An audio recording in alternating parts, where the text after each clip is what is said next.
యేసయ్యా నీకే మహిమ. Holy spirit of God, loving spirit, comforter, oh Holy Spirit, welcome you now in this place, welcome you now in this place. Fill me Lord, lead me Lord, use me Lord. పరలోకమందున మా తండ్రి పరిశుద్ధాత్మదేవా, పరిశుద్ధాత్మదేవా నేను ఒంటరి వాడిని కాదు, మీరు నాకు తోడైన విధానం బట్టి స్తోత్రం. పరిశుద్ధాత్మదేవా మనిద్దరము కలిసి వేసాను మహిమపరచదా యేసు నామమున అడుగుతున్నాము తండ్రి, ఆమేన్. హల్లెలూయా. యెహోషువ గ్రంథం 5వ అధ్యాయం 9వ వాక్యం. యెహోషువ గ్రంథం 5వ అధ్యాయం 9వ వాక్యం. అప్పుడు యెహోవా, నేడు నేను ఐగుప్తు అవమానము మీ మీద నుండకుండా దొర్లించి వేసి ఉన్నానని యెహోషువతో ననెను. అందుచేత నేటి వరకు ఆ చోటికి గిల్గాలని పేరు. ఈరోజు మన ప్రసంగం అంశం, యేసయ్య నీ అవమానమును దొర్లించి వేయును. చెప్దాం మన ప్రసంగ అంశం, యేసయ్య నీ అవమానమును దొర్లించి వేయును. ఇంకోసారి చెప్దామా మన ప్రసంగ అంశం, యేసయ్య. చెప్దాం, యేసయ్య నీ అవమానమును దొర్లించి వేయును. యెహోషువ గ్రంథం 5వ అధ్యాయం 9వ వాక్యం. యెహోషువ గ్రంథం 5వ అధ్యాయం 9వ వాక్యం. Are you ready? అప్పుడు యెహోవా, నేడు నేను ఐగుప్తు అవమానమును మీ మీద నుండకుండా దొర్లించి వేసి ఉన్నానని యెహోషువతో అనెను. అందుచేత నేటి వరకు ఆ చోటికి గిల్గాల్ అని పేరు. The book of Joshua 5th chapter 9th verse. Are you ready? Start. Then the Lord said to Joshua, today I have rolled away the reproach of Egypt from you. So the place has been called Gilgal to this day. యేసయ్య నీ అవమానమును దొర్లించి వేయును. ఇశ్రాయేలు ప్రజలు ఐగుప్త దేశములో 430 సంవత్సరాలు బానిసగా ఉన్నారు. వారి మొర్రను దేవుడు ఆలకించాడు, వారి ప్రార్థన దేవుడు ఆలకించాడు. ఈరోజు మనం సేవించే దేవుడు ఎవరు తెలుసా? నీ మొర్రను ఆలకించేవాడు, నీ అంగలార్పును ఆలకించేవాడు, నీ ప్రార్థన ఆయన ఆలకించేవాడు. ఆలకించి దేవుడు మోషే అన్న నాయకుడిని ఏర్పాటు చేసి ఐగుప్త దేశం నుండి, అంటే ఈజిప్ట్ నుండి, బానిసత్వం నుండి బయటికి తీసుకొచ్చాడు. బయటికి తీసుకొచ్చి ఐగుప్త దేశం నుండి బయటికి తీసుకొచ్చి ఎర్ర సముద్రం ఎదురుగా అడ్డుపడింది. ఆ ఎర్ర సముద్రమును పాయలు చేపించాడు. అక్కడి నుండి ముందుకెళ్ళి 40 సంవత్సరాలు అరణ్యములో ప్రయాణం చేశారు. ఎన్ని సంవత్సరాలు? 40 సంవత్సరాలు అరణ్యములో ప్రయాణం చేశారు. అక్కడ నుండి వాగ్దాన దేశమైన ఇశ్రాయేల్ దేశానికి అడుగు పెట్టాలి. మోషే అక్కడ బహువృద్ధుడైపోయాడు. అక్కడ మరణించగానే దేవుడు నెక్స్ట్ ఒక నాయకుడిని ఎన్నుకున్నాడు. ఆ నాయకుడి పేరే యెహోషువ. ఆ యెహోషువ నాయకత్వంలో దేవాది దేవుడు యెహోషువని ఎన్నుకొని ముందుకు తీసుకెళ్తుండగా మొట్టమొదటిగా ఎదురుపడిన ఆటంకం యొర్దాను నది. ఏ నది? The river of Jordan. యొర్దాను నది అడ్డుగా నిలబడింది. ఆ నిలబడగానే ఆ మందసం పట్టుకొని నిలబడగా దేవుడు అన్నాడు, మీరు అడుగు పెట్టండి అనగానే ఆ మందసం పట్టుకొని యాజకులు ఆ యొర్దాన్ నదిని వాళ్ళు అడుగు పెట్టగానే యొర్దాన్ నది 2గా పాయలైపోయింది. యొర్దాన్ నది వెనక్కు మళ్ళింది. అక్కడి నుండి బయటికి వస్తుండగా దేవుడు అన్నాడు, ఏ యాజకులైతే అడుగు పెట్టారో నదిలో ఆ కాళ్ళ కింద రాళ్ళు ఉన్నాయి, ఆ పెద్ద పెద్ద రాళ్ళు, ఆ రాళ్ళను ఏరండి. 12 రాళ్ళను ఏరి ఆద్దరికి వెళ్ళగానే ఆ 12 రాళ్ళను కుప్పగా నిలబెట్టారు. నిలబెట్టిన తర్వాత దేవాది దేవుడు యెహోషువతో అన్నాడు, నేను అబ్రహాముతో ఒక మాట చెప్పా. ఆ మాట ఏంటి తెలుసా? పుట్టిన 8వ రోజు బిడ్డ మొదలుకొని ఆయన ఎంత పెద్ద వయసు అయినా అవనే సున్నతి చేపించాలి. ఏం చేపించాలి? సర్కంసిషన్, సున్నతి చేపించాలి. అంటే ఒక పురుషుని యొక్క అవయవం యొక్క భాగాన్ని కోసివేయాలి, తెంచివేయాలి, కోసివేయాలి. అది సున్నతి. ఆ సున్నతి చేయాలి. కానీ అరణ్యములో వారు వెళ్ళడం వలన సున్నతి కార్యక్రమం జరగల. తద్వారా దేవాది దేవుడు ఏం చేశాడు తెలుసా? యొర్దాన్ నది దాటగానే అన్నాడు, ఈ కార్యక్రమం చేయాలి. రాతితో కూడిన కత్తి, ఇనుముతో కూడిన కత్తి కాదు, రాతితో కూడిన కత్తితో 8 రోజుల బిడ్డ మొదలుకొని రేపో మాపో మరణించే ఆ తాతగారు వరకు సున్నతిని జరిగించారు. ఈ సున్నతి దేనికి గుర్తు? వేరుబడి జీవించుట, లోకము నుండి వేరుబడి జీవించుట అని అర్థం. ఇప్పుడు మనం అది చేపించక్కర్లా. దానికి సాదృశ్యంగా దేవుడు ఇంకొక కార్యక్రమం అని ఇచ్చాడు. దాన్నే ఏమంటారు? బాప్టిజం. దాన్ని ఏమంటారు? బాప్టిజం. కొలసీలు రాసిన పత్రిక 2వ అధ్యాయం, కొలసీలకు రాసిన పత్రిక 2వ అధ్యాయం 11-12. Are you ready? మీరును క్రీస్తు సున్నతి యందు శరీరేచ్ఛలతో కూడిన స్వభావమును విసర్జించి ఆయన యందు చేతులతో చెయ్యబడని సున్నతి పొందితిరి. చేతులతో కాదు, చేతులతో చేయబడిన సున్నతి పొందితిరి. మీరు గట్టిగా బాప్టిజమునందు ఆయనతో కూడా పాతిపెట్టినబడిన వారై ఆయనను మృతులలో నుండి లేపిన దేవుని ప్రభావమందు విశ్వసించుట ద్వారా ఆయనతో కూడా లేచితిరి. ఎప్పుడైతే ఆ సున్నతి కార్యక్రమం జరిగిందో, పాత నిబంధనలో, ఇప్పుడు కాదు, ఎప్పుడు పాత నిబంధనలో జరిగిందో, వెంటనే దేవాది దేవుడు ఒక మాట అన్నాడు, ఐగుప్తులో ఉన్న అవమానాన్ని నేను దొర్లించి వేస్తున్నాను. ఐగుప్తులో ఉన్న అవమానాన్ని నేను ఏం చేస్తానా? దొర్లించి వేసేస్తున్నాను అన్నాడు. దేవుని బిడ్డలారా, ఈ రోజున అందువలన దొర్లించి వేస్తున్నానని చెప్పి ఆ స్థలానికి ఒక నామాన్ని పెట్టాడు, పేరు పెట్టాడు. ఆ పేరే గిల్గాల్. గట్టి చెప్పండి, గిల్గాల్. గిల్గాల్ అన్న మాటకు అర్థం వీల్, చక్రము. గట్టి చెప్పండి, వీల్ అంటే, గిల్గాల్ అన్న మాటకు అర్థం ఏంటండి? చక్రము. అంటే రాతితో ఒక రాయి గుండ్రంగా ఉందనుకోండి, దాన్ని కూడా ఏమంటారు? గిల్గాల్. అంటే చక్రం ఆకారముతో ఉన్న దాన్ని ఏమంటారు? గిల్గాల్. ఆ రోజున ఏమని చెప్పాడంటే, మీ అవమానాన్ని దొర్లించి వేస్తున్నా. 2024లో మనం అడుగు పెట్టకముందు ఇంకొక 50 నిమిషాలు మనం అడుగు పెట్టకపోతున్నాం. సర్వశక్తి గల దేవుని నామములో నీ అవమానాన్ని దొర్లించే సంవత్సరంగా దేవుడు మార్చబోతున్నాడు. నీ నిందను దొర్లించే సంవత్సరంగా దేవుడు మార్చబోతున్నాడు. అబ్రహాము శారమ్మకి పిల్లలు లేరు, ఆమె అవమానపు ముద్ర పడింది, నింద ముద్ర పడింది. కానీ సర్వశక్తి గల దేవుడు ఆమె అవమానమును, భార్యాభర్తల అవమానమును దొర్లించి వేసేశాడు. ఇశ్రాయేలు ప్రజల్ని శత్రువులు వచ్చి వారిని ముట్టడి వేసి నాశనం చేసేవాళ్ళు, కానీ దేవాది దేవుడు వాళ్ళ మీద ఉన్న నిందను నా దేవుడు దొర్లించి వేసేశాడు. అపజయాలు పొందటం వలన అవమానం పొందారు, నా దేవుడు ఆ అవమానాన్ని దొర్లించి వేసేశాడు. ఇశ్రాయేలు ప్రజల పంట నాశనం అయిపోతూ ఉండేది, కానీ దేవాది దేవుడు అన్నాడు, పంట నాశనం అయిపోతుందే, ఆ పంటను మరలా నేను మీకు ఇస్తాను. మీ అవమానాన్ని ఏం చేస్తా? నేను దొర్లించి వేస్తా. మార్తా, మరియా, లాజర్ ప్రార్థన చేశారు. యోవేలు గ్రంథం 2వ అధ్యాయం 21-28 దాకా కలిసి చదువుకుందాం. స్టార్ట్. యోవేలు గ్రంథం 2వ అధ్యాయం 21-28 దాకా స్టార్ట్. దేశమా, భయపడక సంతోషించి గంతులు వేయము, యెహోవా గొప్ప కార్యములు చేశాను. పశువులారా భయపడకుడి, గడ్డి బిళ్ళలో పచ్చిక మొలచును, చెట్లు ఫలించును, అంజూరపు చెట్లను, ద్రాక్ష చెట్లను సమృద్ధిగా ఫలించును. సియోను జనులారా ఉత్సహించి మీ దేవుడైన యెహోవా యందు సంతోషించుడి. తన నీతిని బట్టి ఆయన తొలకరి వర్షము మీకు అనుగ్రహించును. వాన కురిపించి పూర్వమందువలే తొలకరి వర్షమును, కడవరి వర్షమును మీకును అనుగ్రహించును. కొట్లు ధాన్యముతో నిండును, కొత్త ద్రాక్షారసమును, కొత్త తైలమును గానుకలకు పైగా పొర్లి పారును. మీరు కడుపారా తిని తృప్తి పొంది మీ కొరకు వింత కార్యములను జరిగించిన మీ దేవుడైన యెహోవా నామమును స్తుతించినట్లు నేను పంపిన మిడతలను, గొంగలి పురుగులను, పసర పురుగులను, చీడ పురుగులను అను నా మహాసైన్యము తినివేసిన సంవత్సరముల పంటను మీకు మరలానిత్తును.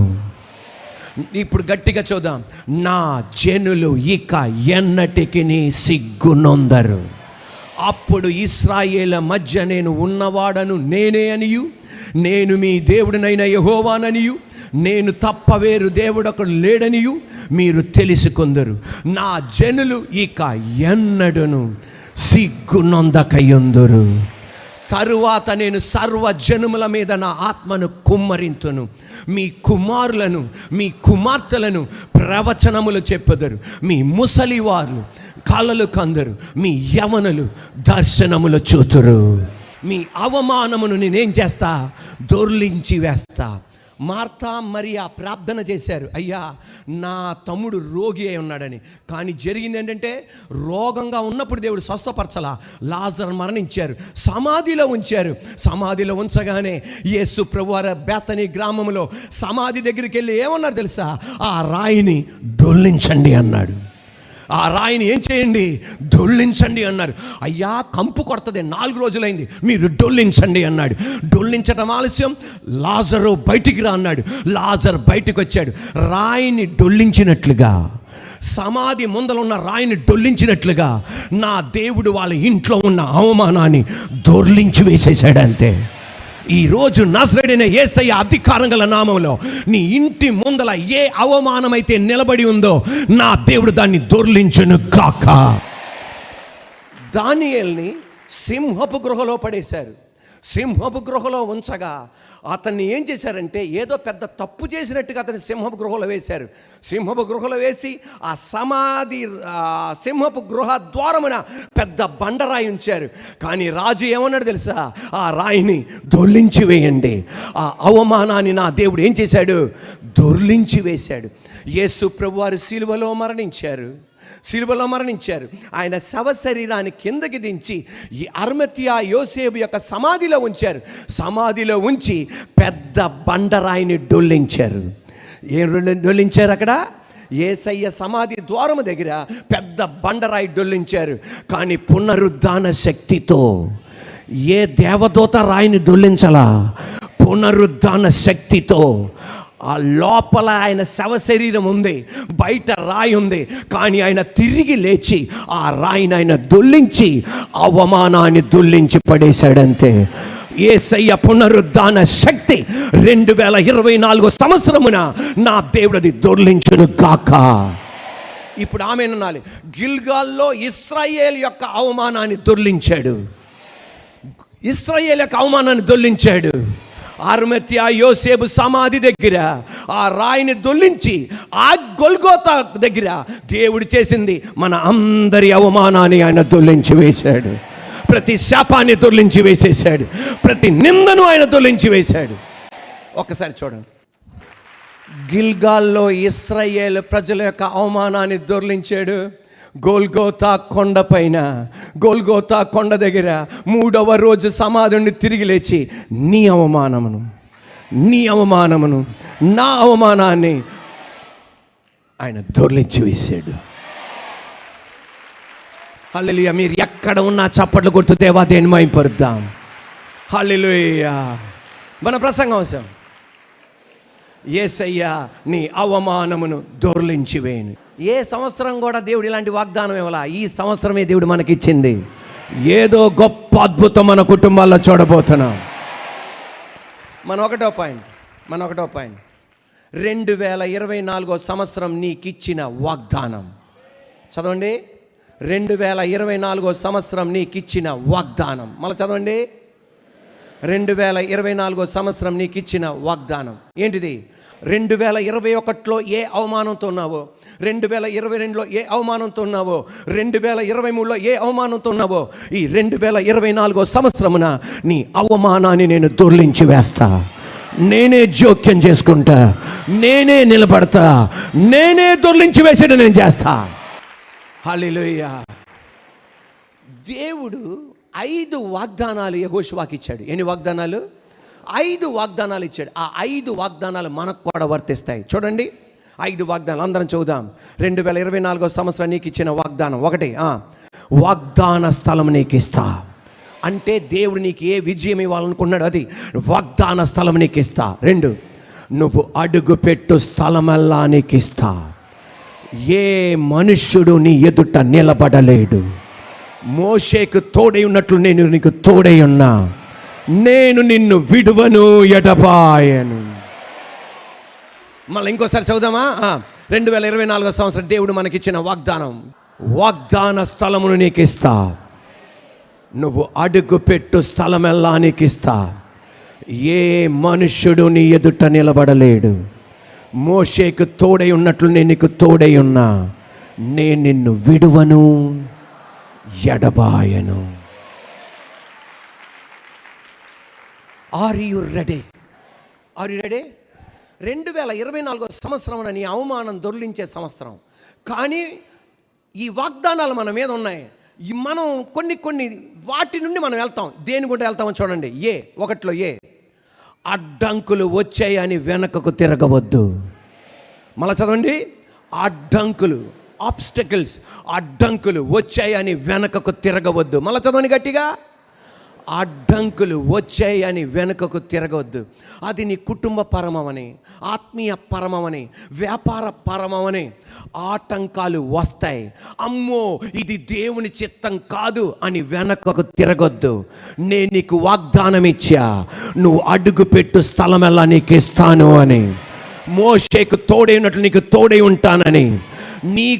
నువ్వు బ్రతుకు దినములో ఏ మనుషుడు నీ ఎదుట నిలబడలేడు.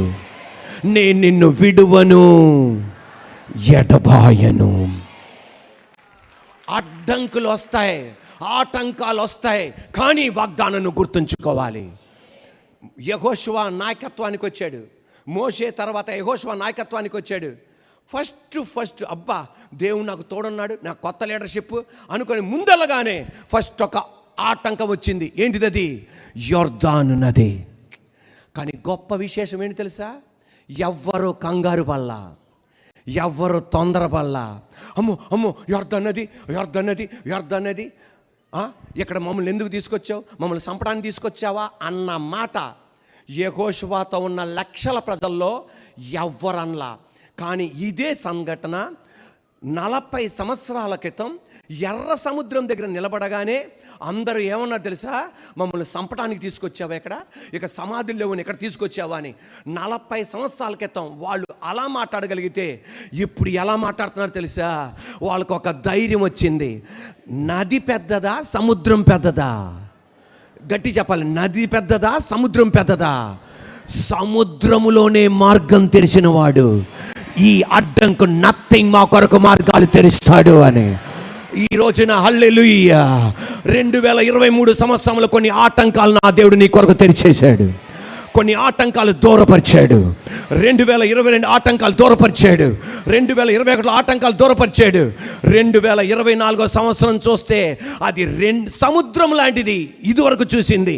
ఇప్పుడు ఆటంకం నది లాంటిది. దాంట్లోనే నిన్ను నిలబెట్టగలిగితే దీంట్లో కూడా నా దేవుడు నిన్ను నిలబెడతాడు. ఆయన దేవుడు అన్నాడు, మీరు ఆ రాళ్లను తీయండి. ఏం తీయండి? రాళ్లను తీయండి. ఆ రాళ్లను తీసి నది అద్దరి దగ్గర తీసుకొచ్చి రాళ్లను కుప్పగా ఏర్పాటు చేయండి, నిలబెట్టండి. అలాగే కుప్పగా రాళ్లను ఏర్పాటు చేశారు. ఎందుకు దేవా ఇలా చేయాలి? మీరు ఇలా ఏర్పాటు చేయడం వలన మీ పిల్లలు అడుగుతారు, డాడీ ఎందుకు ఈ రాళ్ళను మనం ఇలా గొప్పగా నిలబెట్టాం అనగానే మీ పిల్లలతో చెప్పాలి, యొర్దాను నది ముందల మనం మునిగిపోవాలి. దేవుడు మన ప్రార్థన ఆలకించి నదిని ప్రాయలు చేశాడు, వెనక్కి మళ్ళీ చెరడి చేశాడు. ఆ రాళ్ళు చూసేటప్పుడల్లా 12 రాళ్ళు తీసుకొని నిలబెట్టారు. ఆ రాళ్ళు చూసేటప్పుడల్లా మీరు దేవుణ్ణి స్తుతించాలి. ఏ సమస్య వచ్చినా ఆ రాళ్ళను చూస్తగానే మీకు అర్థం అవ్వాలి, దీంట్లో నుండే బయటికి నడిపించాడు, ఇక దేంట్లోనైనా నన్ను బయటికి నడిపించగలడు. 2024 సంవత్సరమున మన ఇంట్లో కూడా రాళ్ళు ఉండాలి. 2024 సంవత్సరమున కూడా మన ఇంట్లో ఏముండాలి? అందువలన మన చర్చి పక్కన ఉన్న రాళ్ళని తీసుకెళ్ళిపోమని కాదు, తీసుకెళ్తారు కొంతమంది, అదే పని చేస్తారు. ఆ రాళ్ళు తీసుకెళ్ళమని కాదు, నేను అనేది ఏంటి తెలుసా? ఏ రాళ్ళు అంటే నిన్ను ఏ స్థితి నుండి బయటికి తీసుకొచ్చాడో ఆ రాళ్ళు అక్కడ ఉండాలి. నిజామాబాద్ అన్న ప్రాంతానికి ఉద్యోగ కొట్టడానికి వెళ్ళగానే అక్కడ నన్ను భోజనానికి కూర్చోబెట్టగానే వారి డైనింగ్ హాల్లో అనేకమైన అమెరికా నుండి, హాంకాంగ్ నుండి, చైనా నుండి తీసుకొచ్చిన విలువ కలిగిన వస్తువులు అన్నీ అక్కడ ఉన్నాయి. కానీ అక్కడ ఒక అల్యూమినియం ప్లేట్ కూడా ఉంది. ఏం ప్లేట్ ఉంది? అల్యూమినియం ప్లేట్ ఉంది. నేను అనుకున్నా, ఏ షాజహాన్ తవ్వకాల్లో దొరికిందేమో, మరి దేంట్లో దొరికిందేమో మనకేం తెలిసిన అడగకూడదని చెప్పి, అది కూడా తెలవదంటారేమో అని చెప్పి ఆరాటం తగ్గక, సార్ అదేంటండి ఏమన్నా తవ్వకాల్లో దొరికినాయా? టిప్పు సుల్తాన్, షాజహాన్ ఎక్కడండి? అయితే బాబు టిప్పు సుల్తాన్ కానీ షాజహాన్ కాదయ్యా, నిజామాబాద్ వీధుల్లో పప్పొండ్లో అని నేను అమ్ముకునేవాడిని. అలాంటి నన్ను, ముగ్గురు ఆడపిల్లలకి తండ్రిని, అలాంటి నన్ను ఈ రోజుని ఇంత పెద్ద బంగ్లాలో ఉంచాడే. మా పిల్లలు గుర్తెరగాలి, ఇది డాడీ కష్టం వల్ల ఈ స్థాయికి వచ్చాడని అనుకోకూడదు. పప్పుండ్లను అమ్మే నన్ను ఈ స్థితికి తీసుకొచ్చింది సర్వశక్తి గల దేవుడని. ఈ రోజున 2024 సంవత్సరమున నీకు నాకు కొన్ని రాళ్ళు ఉండాలి, అది గుర్తెరగాలి. ఏ సమస్య వచ్చినా దీంట్లో నుండి బయట తీసుకొచ్చిన దేవుడు దాంట్లో కూడా నన్ను బయట తీసుకురాగలడు. హల్లెలూయా, హల్లెలూయా. మీకు తెలుసండి, ఇశ్రాయేలు ప్రజలతో చెప్పాడు, ఆటంకాలు వస్తాయి కానీ వెనక తిరగకండి, ఇది దేవుని చిత్తం కాదని వెనక తిరగండి. నేను మీకు వాగ్దానం ఇచ్చా, మీ అవమానాన్ని దొర్లించి వేస్తా, ఖచ్చితంగా దొర్లించి తీరుతానంతే. అది ఎవరేమనుకున్నా, అది ఎంత కష్టమైనా, అది ఎంత వేదనైనా దొర్లించి తీరుతా. Are you ready? బి. ఏ అడ్డంకులు వచ్చాయని వెనకకు తిరగదు. బి, వ్యతిరేకతలు చూసి నిరుత్సాహపడకండి. చదవండి, వ్యతిరేకతలు చూసి నిరుత్సాహపడకండి. సరిపోలా, గట్టిగా. వ్యతిరేకతలు చూసి నిరుత్సాహపడకండి. సర్వశక్తి గల దేవుడు అంటున్నాడు, నీకు ఆటంకం వచ్చింది, యొర్దాను నది ఆటంకం వచ్చింది, తర్వాత ఎరికో ఆటంకం వచ్చింది, తర్వాత ఆయి పట్టణం ఆటంకం వచ్చినాయి, వెనక్కి తిరగల. కానీ ఇశ్రాయేల్ దేశంలో అడుగు పెట్టగలిగారు, వారి అవమానాన్ని దొర్లించారు. వ్యతిరేకతలు వస్తాయి, వాళ్ళు నోరు తెరుస్తారు, కనీసం నిన్ను ముట్టను కూడా ముట్టలేరు, నిన్ను తాకను కూడా తాకలేరు. నేను నీకు వాగ్దానం ఇచ్చా, నేను నిన్ను విడువను, ఎడబాయను. సరిపోలా, నేను నీకు వాగ్దానం ఇచ్చా, ఏ మనుషుడు నీ ఎదుట నిలబడలేడు అని. నేను నీకు వాగ్దానం ఇచ్చా, నువ్వు అడుగుపెట్టు స్థలం అలా నీకు ఇస్తాను అని. అబద్ధం ఆడడానికి ఆయన ఎవరు కాదు, నరుడు కాదు. ఇప్పుడు కసి మీద ఆమెననాలి. శత్రువును చూసి నువ్వు భయపడటం కాదు, శత్రువే నిన్ను చూసి భయపడుతున్నాడు. ఈ మాట జాగ్రత్తగా ఆలకించండి. ప్రతిసారి శత్రువు వ్యతిరేకంగా నిలబడుతున్నాడు అంటే దానికి అర్థం, శత్రువుకి అర్థమైపోయింది నువ్వు విజయం పొందబోతున్నావని. యెహోషువ శత్రువుని చూసి బయటపడటం కాదు, శత్రువే యెహోషువని చూసి ఏమవుతున్నాడు, భయపడుతున్నాడు. Are you ready? ఏ అడ్డంకులు వచ్చాయని వెనకకు తిరగవద్దు. బి, వ్యతిరేకతలను చూసి నిరుత్సాహపడకండి. సి, విధేయతతో నిరుత్సాహపడకండి. మళ్ళీ చదవండి, విధేయతతో నిరుత్సాహపడకండి. ఇంకోసారి చదువుతారా గట్టిగా? విధేయతతో పడకండి అంటే, దేవా నేను విధేయత చూపెట్టా, ప్రార్థన చేశా, నేను అనుకున్న ఫలితం నాకు కనపడట్లేదే. దేవా నేను విధేయత చూపెట్టా, నీకిమ్మని అడిగావు, నేను ఇచ్చా, కానీ నాకు అనుకున్న ఫలితం కనబడట్లేదే. ఒక మాట మీరు గమనించండి. ఒక భక్తుడు అంటాడు, obey and leave the consequences to him. విధేయత చూపెట్టు, పరిణామాలు ఆయన చేతికి అప్పగించాయి. విధేయత చూపెట్టు, పరిణామాలు ఆయన చేతికి అప్పగించాయి. ఆయనకి తెలుసు ఎలా డీల్ చేయాలో. యెహోషువతో దేవుడు అన్నాడు, యొర్దాను నది దాటిన వెంటనే 12 రాళ్ళను తీయమన్నాడు. అలాగే 12 రాళ్ళు తీశారు. ఏం చూపెట్టాడు? విధేయత చూపెట్టాడు. మళ్ళా సున్నతి చేపించమన్నాడు. ఏం చూపెట్టాడు? విధేయత. అంటే వాళ్ళు యొర్దాను నది దాటిన రోజు మొదటి నెల 10వ తారీఖు. మొదటి నెల 10వ తారీఖు సున్నతి జరిగించింది ఎప్పుడు తెలుసా? 11వ రోజున. మళ్ళా వెంటనే దేవుడు అన్నాడు 11వ రోజున, మొదటి నెల 11వ రోజున సున్నతి జరిగింది, 14వ తారీఖున పస్కా పండగ జరిగించమన్నారు. అమ్మ బాబోయ్, 11వ తారీఖు సున్నతి, 14వ తారీఖు పండగ ఉత్సవం జరిగించమన్నారు. ఎవరు చెప్పారు నీ కుటుంబం బాగుపడదని? ఎవరు చెప్పారు నీ భర్త మారడని? ఎవరు చెప్పారు నీకు పిల్లలు కలగరని? ఎవరు చెప్పారు ఆ రోగము తగ్గదని? ఎవరు చెప్పారు ఆ ఉద్యోగం పొందలేవని? ఎవరు చెప్పారు ఆ ప్రమోషన్ నీకు దొరకదని? ఎవరు చెప్పారు నీకు పరిచర్యలో అభివృద్ధి పొందలేవని? ఎవరు చెప్పారు ఆ వ్యాపారం నువ్వు చేయలేవని? ఎవరు చెప్పారు నువ్వు చదువుకోలేవని? ఎవరు చెప్పారు ఈ అప్పుల ఊబిలో నుండి బయటికి రాలేవని? ఫిలదెల్ఫియా